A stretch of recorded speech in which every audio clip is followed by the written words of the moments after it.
Hi girlfriends, this week on the blog we are going to be talking about how to do the random shift on the Baby Lock Solaris. So if you want to come in, I'm going to show you how to do that. First, you're going to go to IQ Designer.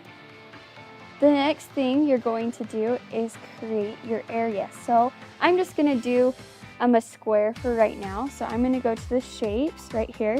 Look at all those different shapes. So cool. So I'm just going to do a square, press OK, and then I'm going to go to my filler right up here.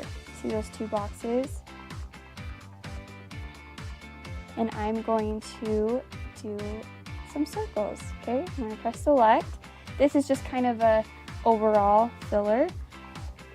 Look at all these different designs that you have right there.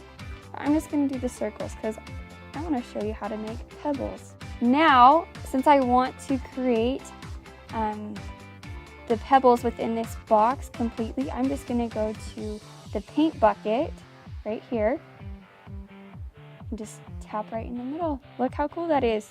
So now you're going to go to next. Ooh. Okay, now do you see this little wonky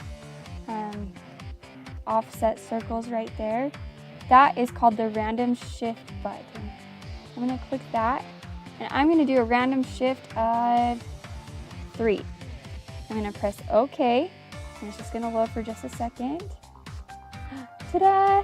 So we did some stitch outs here. So this was the normal circles. Then we did the random shift. So it kind of looks like pebbles. There's some cross hatching. Thanks for watching.